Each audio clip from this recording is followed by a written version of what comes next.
This is Focus Black Oklahoma. I'm Jacob Littlebear. And I'm Kuma Roberts.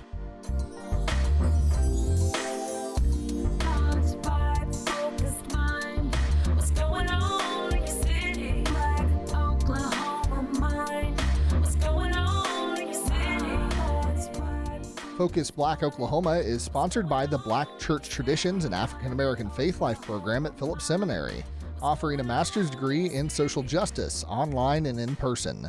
Learn more at wherefaithleads.com. For decades, homeschooling in the U.S. was largely associated with white, religious, or affluent families. But, as Danielle A. Melton reports, a growing number of black families are turning to homeschooling, seeking a more rigorous, culturally relevant education for their children. I'm going to read to you, and then you guys will narrate to me what you've heard, okay? Okay, so last time... For decades, homeschooling in the U.S. was largely seen as a choice for white, religious, or affluent families. But that's changing. Between spring 2020 and fall 2020, the percentage of black families homeschooling jumped from 3.3% to 16.1%, according to the U.S. Census Bureau, the fastest increase among any racial groups. By 2021, the number of black homeschooling families has doubled, and reports from NPR and PBS suggest that the trend is still growing. For many parents, homeschooling is no longer an extreme choice. It's becoming a necessary one. Some families turn to homeschooling because they want a more rigorous academic experience for their children.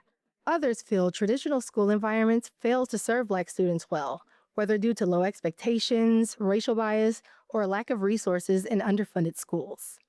Two Oklahoma mothers, Ariel Falk and Elise Thompson, saw firsthand how public and private schools weren't meeting their children's needs. Their solution? Homeschooling. For Ariel Falk, homeschooling was the plan from the start. Her daughter, Eleanor, was reading at a third grade level before she even entered first grade. But like many children her age, Eleanor wanted to try school because her friends were going. Yeah. Eleanor, she's so fun. So she has a lot of friends, right? A lot of friends. And we have a lot of play dates. All of her friends are the same age. And so they got together, spoke, and she bring that information to me and was like, Mommy, all my friends are going to kindergarten. They're going to be at school. Ariel was hesitant, but she wanted to support her daughter's curiosity. So she and her husband enrolled Eleanor in a college prep charter school that promised academic rigor. But within weeks, Ariel saw the problem. Eleanor, a child who had always been excited about learning, was now bored.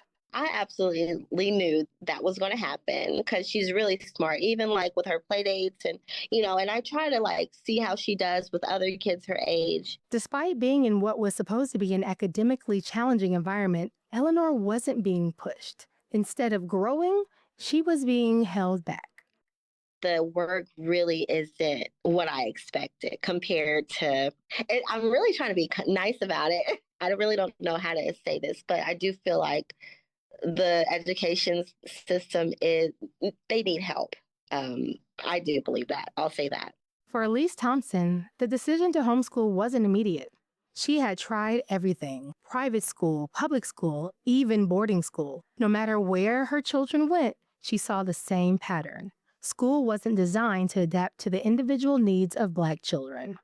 I think that the system doesn't work for all children because we're all different. And so I think, honestly, it's really degrading to think that this one size fits all method with education is going to serve our children well. It's just not. Elise saw her son, who was bright and eager to learn, being overlooked and left without the support he needed to thrive. We started him off in a private school, and at first it was good, but then as he got older, there was more kids in the classroom and he just began to fall through the cracks. I think the shift is happening, one, because we realize that there's just more options. There's more options in how to educate your children. We're seeing that the one size fits all doesn't work. And I think that, parents are just getting tired of the results that we're getting. Tired of, seeing our smart kids not do well and not thrive. It's just such a great disservice. For Elise, it was a wake-up call.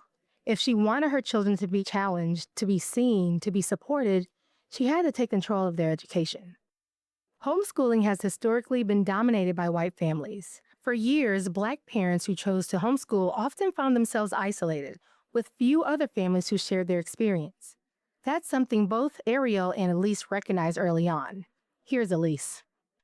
We're definitely the minority in most circles, homeschooling circles that we run in pretty much all the time. There's not very many people that look like us. And if there is, it's like, maybe one other family. We would love to see more people who look like us. But also, it was kind of taboo too.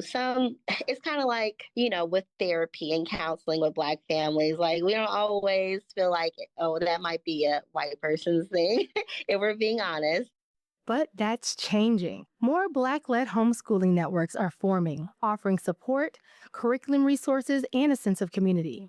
According to the National Home Education Research Institute, NHERI, Black parents stated being dissatisfied with public schools' lack of academic rigor and the need for culturally affirming education as the key reason for making the switch.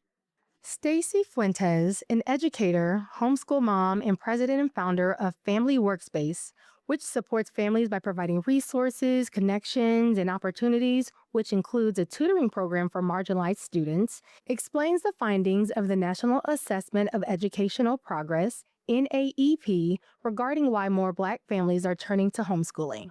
So we see from NAEP data that Black and Latino students have a large achievement gap.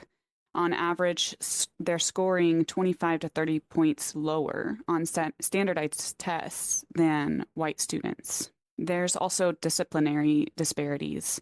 Black students are 3 times more likely to be suspended or expelled than their white peers, even for similar infractions. Fewer resources, larger class sizes, less experienced teachers, and all of those inputs cause the outputs to not be as great. We also see teacher expectations and bias.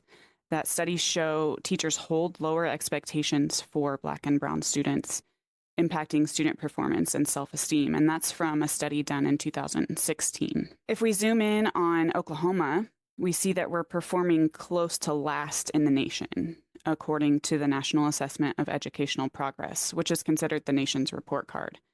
When you connect the dots between Oklahoma's low performance and the educational disparities experienced by Black and brown students, the implications for Black and brown students in Oklahoma are clear. For families like Ariel and Elise, homeschooling isn't about rejecting education, it's about reclaiming it. It's about ensuring their children are challenged, nurtured, and seen in a way traditional schools have failed to provide. But this shift is about more than just individual families. It's about a movement. More Black parents are choosing to take their children's education into their own hands, not because they don't believe in schooling, but because they believe Black children deserve better. Again, here's Stacie Fuentes. Many Black families feel public schools fail to meet their child's academic, social, and emotional needs. Anyone who is paying attention wants that to be different for the next generation. Many Black families are no longer waiting for the system to change. They are creating their own solutions, their own communities, and their own pathways to success. So I think it's amazing that Black people, Black families are really getting on with the program. And I just hope to see it grow and grow and grow. Homeschooling isn't just an alternative. It's a statement, a choice, and a call to action. And as more Black parents reclaim their children's education, they are reshaping not just their family's future, but the future of homeschooling itself. If you want to support the work of the women featured in this segment, you can follow them and their organizations online. Ariel Falk, founder of Black Moms of Tulsa, you can find her on Instagram at Black Moms of Tulsa. Elise Thompson, a homeschooling advocate, connect with her on Instagram at Elise Homeschools. Stacie Fuentes, executive director of Family Workspace, who works with marginalized students and families at Family Workspace on Facebook and Instagram. For Focus, Black Oklahoma, I'm Danielle A. Melton in North Tulsa. Josiah, remind me why we read this book, because obviously some of these stories are very sad and not fun to hear, but why do we learn about them? So that the past of itself.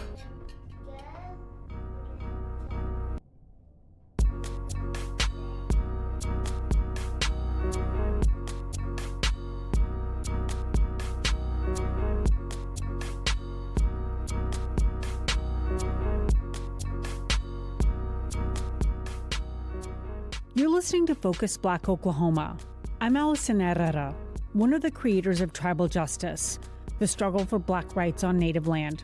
The full story can be found on Audible. In our last installment, we heard about Mikail Hill, a Cherokee Freedman who was arrested by the Okmulgee Police in the fall of 2020.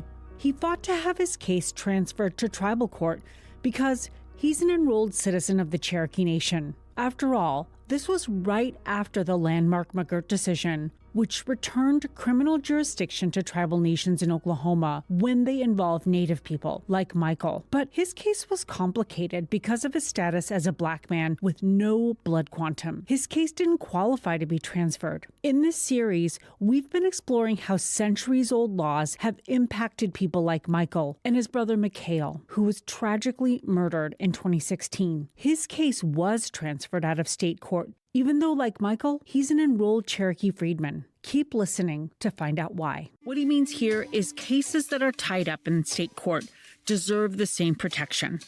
He's arguing that the McGirt ruling should apply to Mikail's case and those of other Freedman descendants who are in a similar predicament.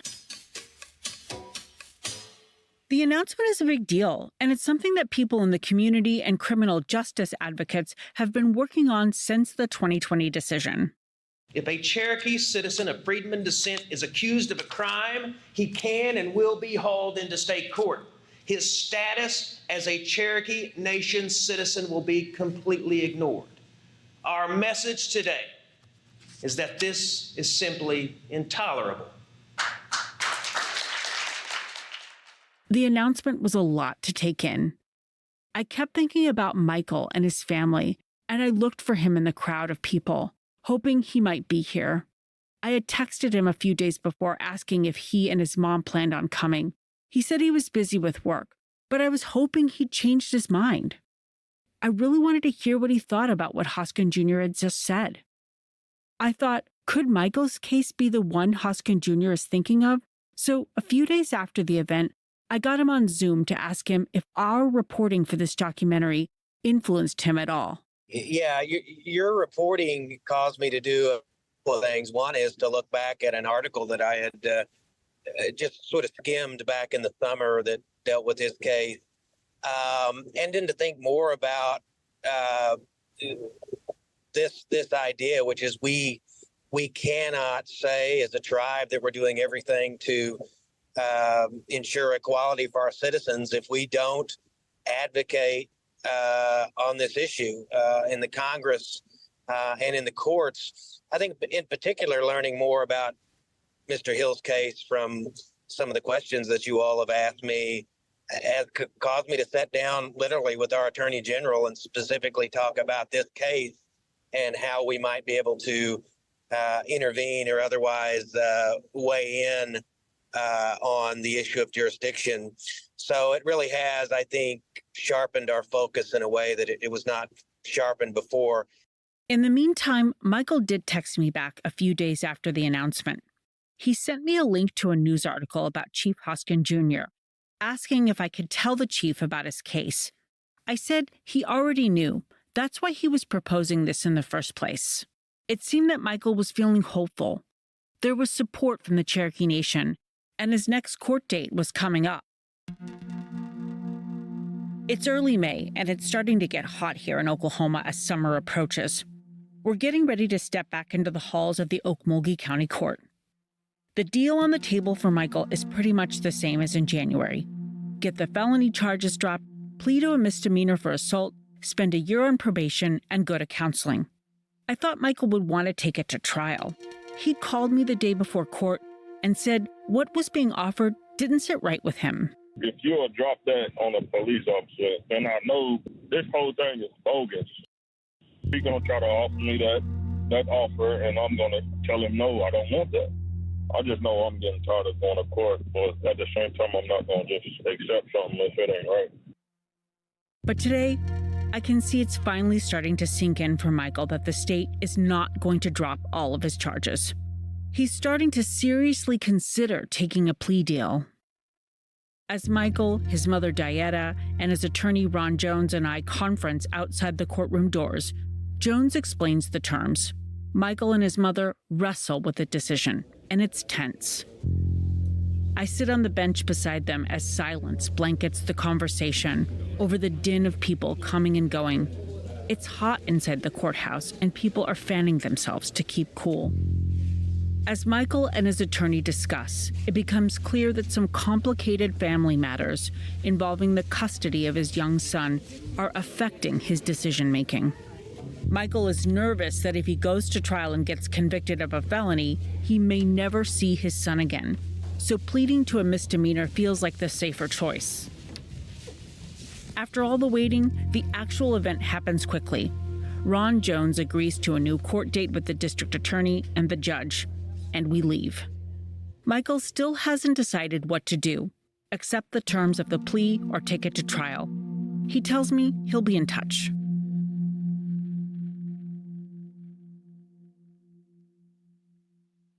After a few weeks, Mikail contacted me. He'd finally made a decision. I met him outside about 20 minutes before court started when he told me. He had on pressed slacks and a button-up shirt with shiny shoes. He told me he was ready for it to end. I'm mentally drained, I just want to get back to my life and be able to have fun and do something positive and not sit in the house so much. I shouldn't have been shocked. After his last hearing in May, he was seriously considering the offer. But after all this time, I couldn't believe it was going to end today. Mikail walked inside. I did too, emptying my pockets and putting my bag and phone through the metal detector before I walked in. And then I waited to go inside the courtroom, where Mikail's name would be called. Okay, we're about to head into the courtroom right now, and it's probably the last time we're going to be here. I just saw Mikail and Diana and his lawyer, Ron Jones, and I don't know, Diana seems pretty positive right now.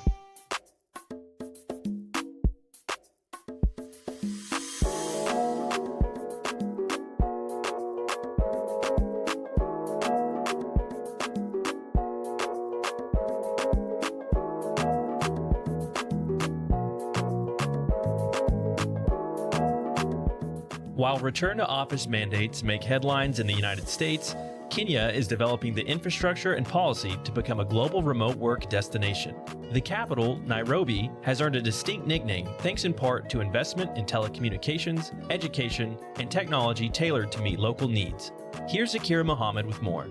Nairobi, Kenya is known to many as Silicon Savannah, a play on the word Silicon Valley. It is a city undergoing a technological renaissance. Its tech rebirth, complemented by places like Tattoo City, coffee shops like Art Cafe, and innovation hubs like WSH Mombasa, are empowering entrepreneurs to cross cultural divides and foster growth, even as the economy shows data with questions about its overall effectiveness for startup creation. One of Kenya's key strategies in becoming a global remote work destination is its digital nomad visa, designed to attract global talent by offering a streamlined process for remote workers seeking to live and work in the country for 1 year. 2 American expats have embraced the city as their new home. Adreanna Bowman, a Chicago native and Hampton University graduate, moved to Kenya in 2020. She's a remote financial reporting auditor while managing new experiences as a newlywed to her Kenyan husband, Mr. Estendi. Adreanna shares her story. The first time I visited in 2020 with my mom for like missionary work. So we kind of liked the atmosphere, we liked it, the people, so forth. I met my husband also in 2020 at a traditional dowry. So when I was in the village with my mom, his brother was getting married to one of the host family members. So I met him at the traditional wedding. Bowman then highlights the robustness of Kenya's internet infrastructure and explains the relatively stable Wi-Fi situation.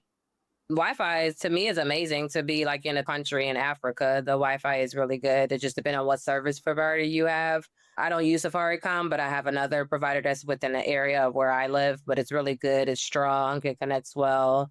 Sometimes a little hiccups, but it's not as bad as you think. Cause I've been to like South Africa. South Africa, like it's been horrible with like just the power outages and so forth like that. I've been to other parts in Africa as well. So Kenya is good for working remotely for an American abroad.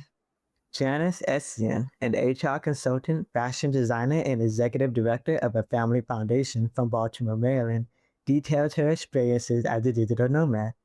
She talked about her love for the city, its bustling life, and her personal affinity for the local peace and wildlife. I really fell in love with Kenya. I fell in love with the wildlife, the plant life, the peace that I experienced here during that 6 months. I got back into doing a lot of different creative things. I also, when you don't have to cook, clean, or drive, it gives you a lot of spaciousness to do other things. I also enjoyed how bustling the city was. Janice also discusses the advanced technology she's encountered, such as M-Pesa, which is the mobile money app in Eastern Africa, and elaborates on the challenges of remote work, including occasionally unreliable electricity. I have experienced some, advanced technology being here that I'm a little surprised about. So that works pretty well. You always have to have some sort of backup. So those are, I know people that have like 2 backups. They have a dongle and then they have their phone. So I just have my phone and it seems to work pretty well. As the power goes out, the Wi-Fi goes out. So a power bank would be super, super helpful. And what I do with my power bank, because like if the power goes out, I try to charge my power bank every week. That way it's always charged. Recent reporting from Business Daily Africa highlights how telecommunication company Safaricom is navigating the competitive landscape against Elon Musk's Starlink by avoiding price wars and focusing on tailoring local solutions for Wi-Fi by increasing its home fiber internet speed in Kenya. According to Crunchbase, there are over 2,000 African-owned internet service providers, yet there is still a system average interruption frequency index, SAIFI, averaging 3.57 power outages in Kenya. In a city of contrast, a mix of bustling urban life and quiet innovation hubs like Katu City are where world-class tech companies are planting roots. Katu City is a 5,000-acre mixed-use development with offices, shopping districts, medical clinics, a sports and entertainment complex, and a manufacturing area for over 250,000 residents. Katu City, a privately owned startup city located just 12 miles north of Nairobi, is home to over 88 businesses and provides employment to more than 15,000 people. It is a designated special economic zone, which offers tax incentive to attract companies like CCI Global while promoting innovation at the edge of Nairobi's Silicon Savannah. Unity Homes is a residential community offering amenities including 2 international schools, a fitness center, swimming pool, restaurants, and a park. With its proximity to the capital, Katu City seamlessly utilizes Nairobi's labor market, further bridging global and local opportunities for entrepreneurs. It is paving the way for modern urban and tech-driven housing developments. To understand this better, Katu City's senior sales partner, Laban Tanu, detailed ways the affordable housing community plays into the vision that is Silicon Savannah. I've worked here for 10 years now. I live here myself. I've never had a challenge with water. I've never had a challenge with power. In case there's a power blackout, of course, we have a standby generator. And then here we've prioritized solar in every house. So again, water is heated by the solar. Because you see, every house now, I mentioned, every house is connected to the fiber. Yeah. So many people are working from home now. You're able to work from home because of the access of the internet. Katu City buys power in bulk from Kenya Power, and then they're able to distribute now to the residents within Tatu City. In fact, the diaspora market is now what is holding the company. 70% of our sales now are diaspora, Kenyans who live abroad. There are so many expatriates. The big number of people who are purchasing are expatriates, people who are here for some assignments. So if you need like a coffee area, you have to get out. There's a restaurant next to the swimming, so like the commercial center has a swimming pool, as a restaurant, and also as a gym. It's created a lot of job opportunities for Kenya. Nairobi's tech ecosystem is rapidly evolving, offering opportunities for entrepreneurs to blend global expertise with local impact. Expats like Adreanna and Janice, who are building bridges between cultures and industries, are showing what's possible when global collaboration meets local modernization. Levon Tanu showed that Tatu City is becoming a key player in innovation and isn't limited to foreign and government funding. For Focus, Black Oklahoma, I'm Zaakirah Muhammad in Diana Beach, Kenya.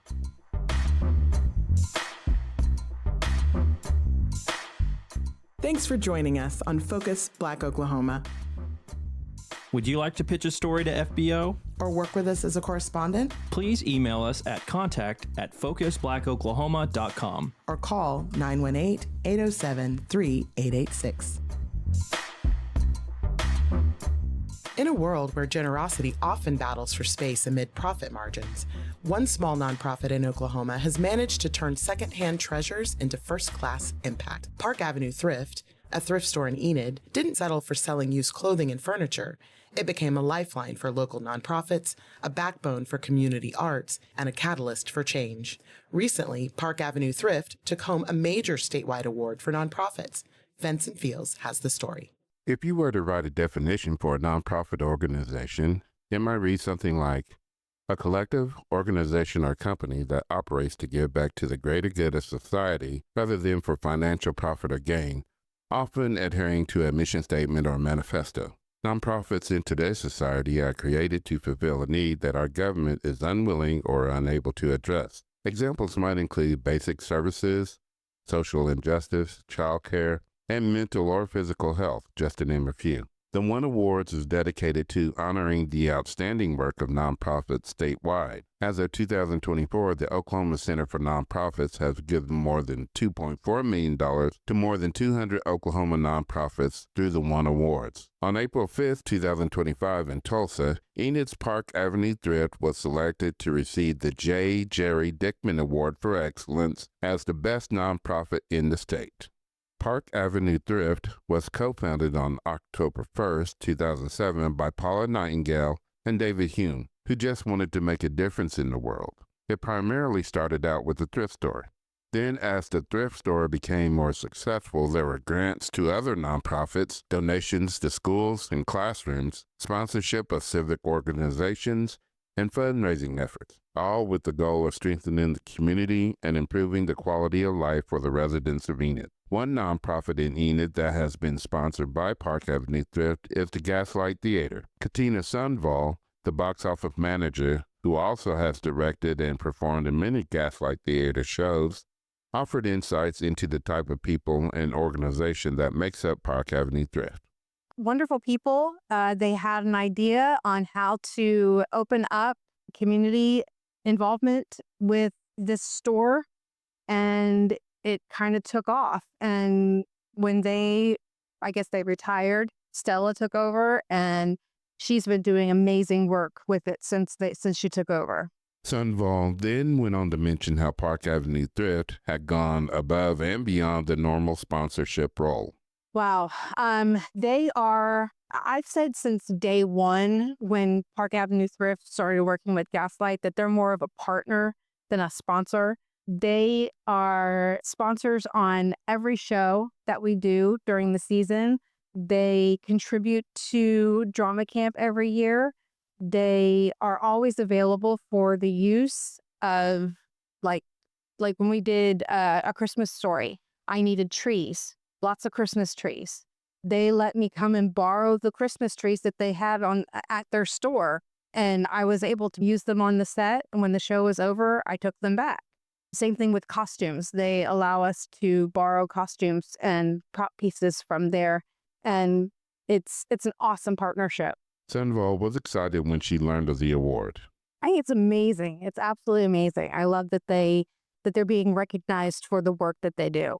Malvin Arter, who started working at Park Avenue Thrift in 2010 and is now the operations manager, shared his impressions on how he discovered Park Avenue Thrift and what led him to get involved. I've always been a big thrifter, loved thrift stores, and I had moved away from Enid for a time and came back to visit, and Park Avenue had just opened, so I was excited to come by and check out the new store. So as soon as I moved back to Enid, I knew I wanted to be involved somehow, and this is one of the first places I came. Arter gave a brief rundown of what the day-to-day operations entailed. So operations is everything from being paged like I am right now.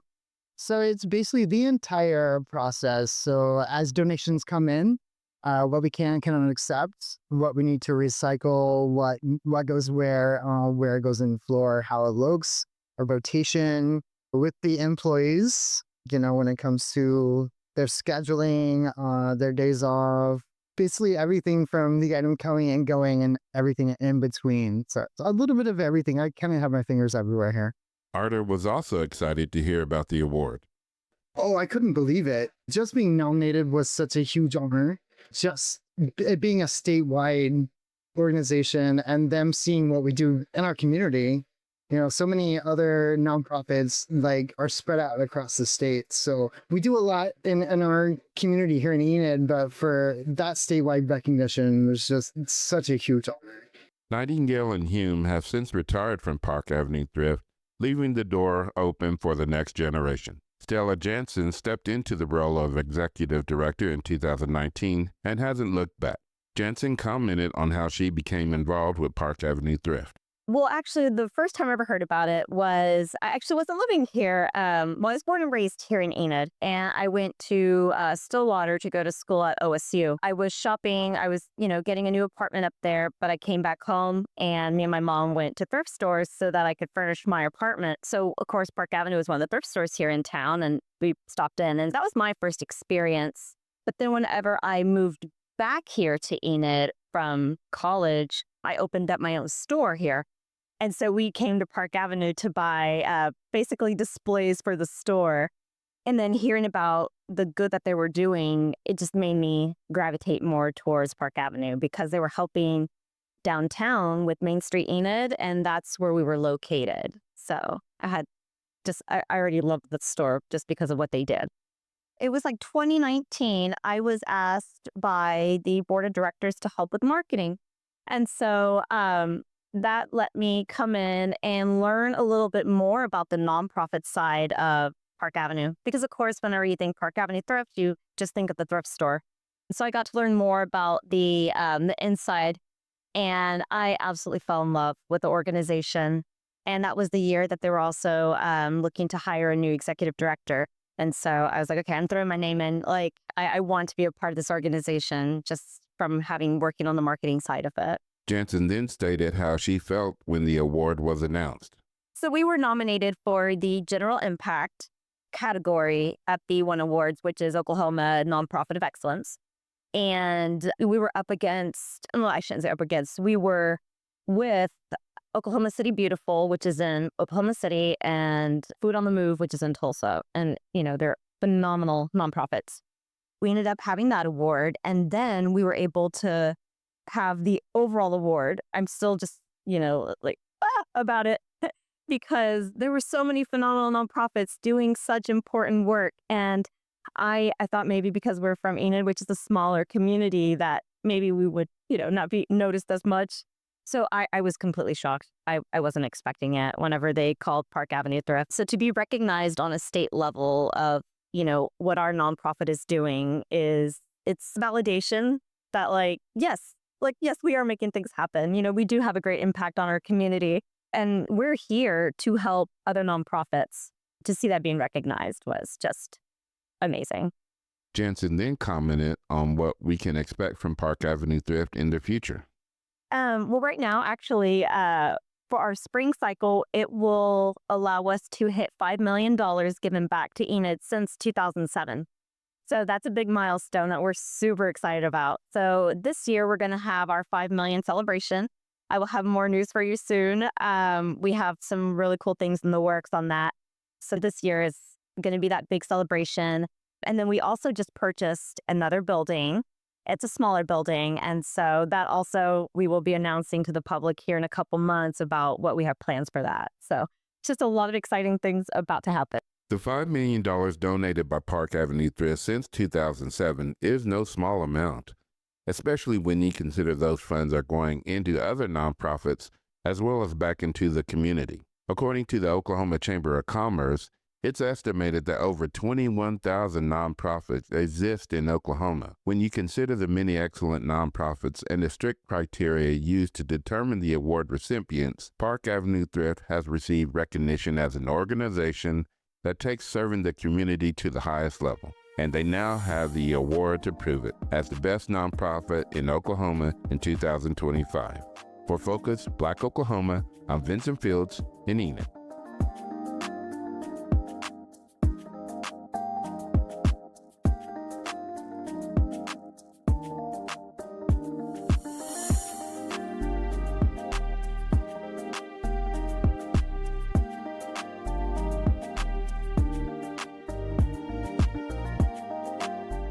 This year's Ride to Remember and Ride for Equity cycling events kick off Saturday, May 31st in Tulsa's historic Greenwood District. Osborne Celestain, founder of the Community Light Foundation, which hosts Ride to Remember, and Linda Jackson of the Major Taylor Oklahoma Cycling Club will be cycling from Black Wall Street in Tulsa to Wall Street in New York City for the 1,645-mile Ride for Equity. FBO's Bracken spoke with Celestain and Jackson about their mission. As a group, African Americans are disproportionately impacted by a number of health issues compared to their white counterparts, as reported by the Office of Minority Health, a U.S. governmental organization established during the Reagan administration. Some of these health issues include diabetes, heart disease, stroke, cancer, and asthma.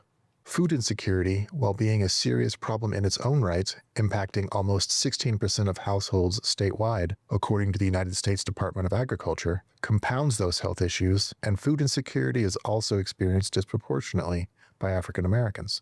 Osborne Celestain is well aware of the issues faced by the community here in Oklahoma and is doing what he can to help.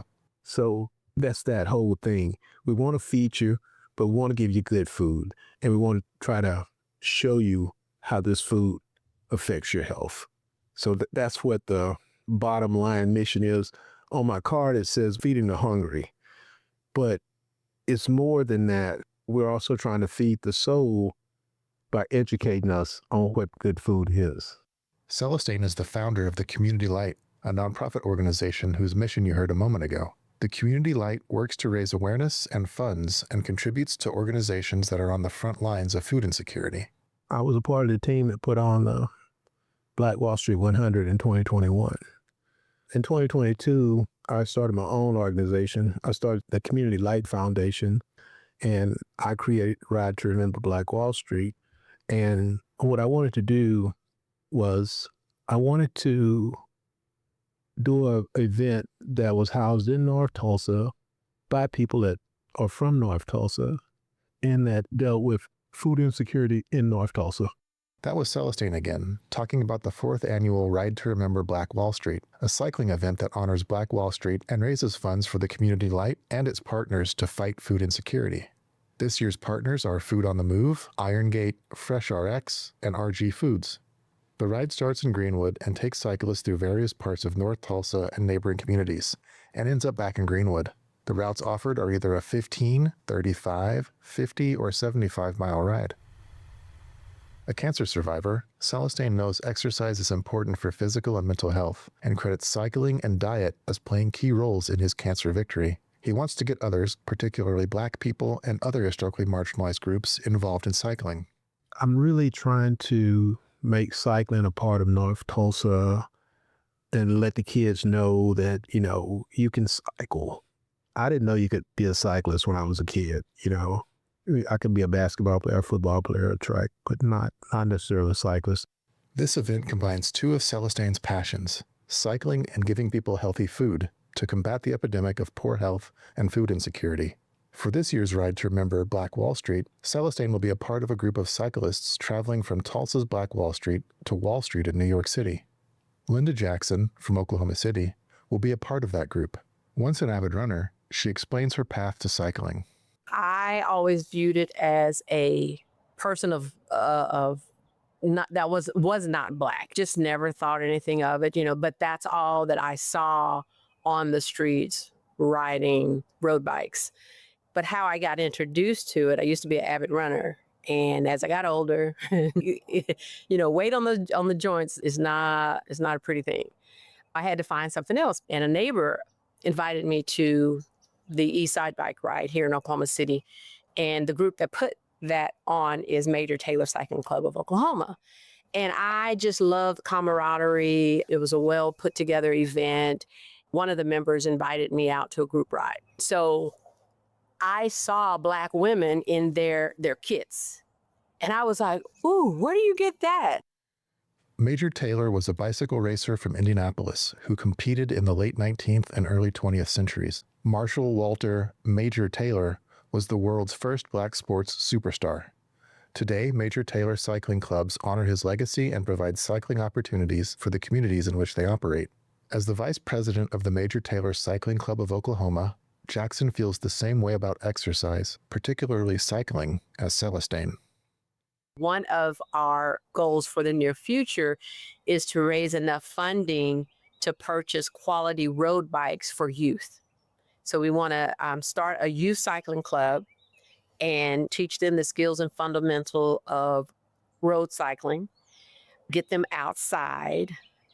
And as we discussed that goal, what went on inside for me was how these kids are going to benefit from this in a way that they're not even aware.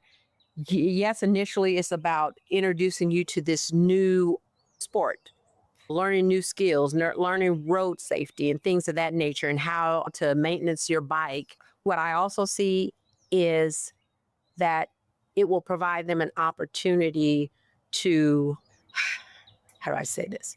For me, cycling, it has been a form of therapy. And our children are up against a lot of stuff. And when you can just get a little reprieve in your brain to give you an opportunity to actually take in good information, I see what cycling can provide for them. So that has become, one of my missions and how I see myself. I have experienced trauma and I go to therapy.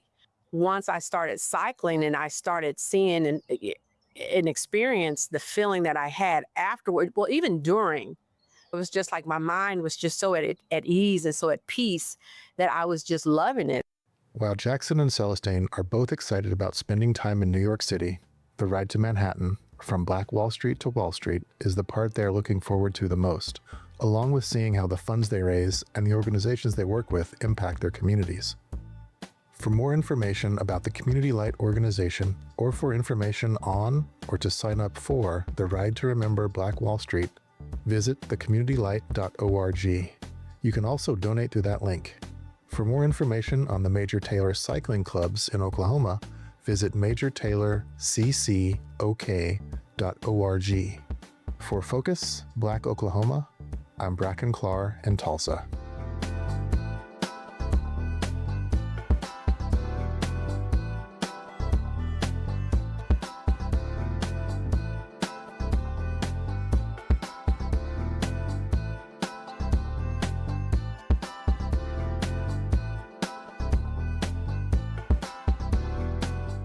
Throughout United States history, music has been the heartbeat of political movements, marches, and protests. For Black Americans especially, music has been a source of comfort and strength in the face of systemic injustice. For the second part of FBO's Culture and Music series, Tulsa musicians David B. Smith and Charlie Redd share why music has the power to heal, inspire, and fuel social change. Here's Francia Allen. All the beloved songs from the Civil Rights Movement, such as We Shall Overcome and Lift Every Voice and Sing, have become staples in the African American community.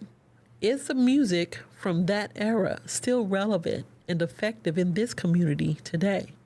Here is what Smith had to say. I do believe that those songs still have life and give life to our community particularly. And of course, that's spread out now to many communities. Those songs still have life and they give life because they hearken back to the struggles, the much, and I would have to argue, the much more intense struggles of the 60s. Red shared a different perspective. Not so much. It was that era, it was that time, and that generation is fading. Right now, it's a different world, it's a different day. This generation, we haven't experienced what they experienced, so we need new messages. You know, we didn't have to sit in the back of a bus or use a certain water fountain, or we had more freedom and more rights than people that needed. Hey, we're gonna overcome and let's stand together, and God is gonna, all that. Now, unfortunately, I think the music is hurting us.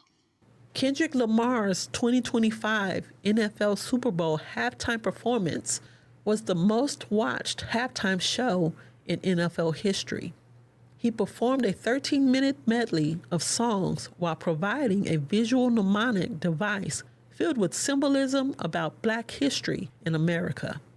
Although Lamar was scheduled to perform before the 2024 presidential election, many viewers shared their interpretations of the imagery within the performance and connected their ideas of protest to the new administration ending all diversity, equity, and inclusion, or DEI, programs.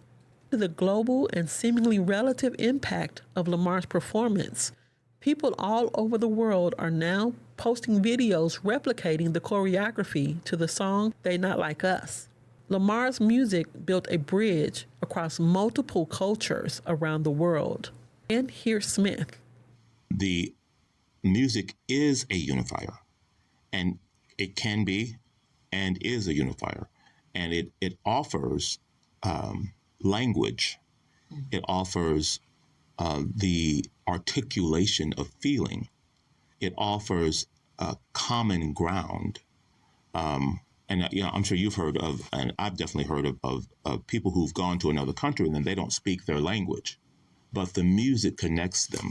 So I think that may be part of what you're asking, because music is, in fact, a connector. It doesn't matter. Even if I don't understand, like for instance, I don't know Chinese, but when I'm able to listen to a song or songs in Chinese, I'm almost immediately able to find the common ground, not from the words that I don't understand, but from the affect of the song and the melody and how it's done differently than something I may have heard before.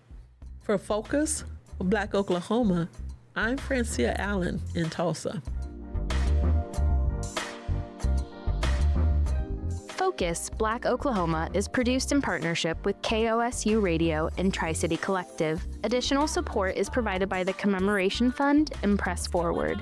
Our theme music is by Moffat Music. Focus Black Oklahoma's executive producers are Quresh Ali Lansana and Bracken Clark. Our associate producers are Smriti Iyengar and Naomi Agnew. Our production intern is Alexander Evans. You can visit us online at kosu.org or focusblackoklahoma.com and on YouTube at Tri-City Collective. You can follow us on Instagram at FocusBlackOK and on Facebook at facebook.com/FocusBlackOK. You can hear Focus Black Oklahoma on demand at kosu.org, the NPR app, npr.org, or wherever you get your podcasts. As you go about your morning routine, there are a few things that are a must. You brush your teeth, put on a fresh pair of clothes, maybe even try to eat something before rushing out the door.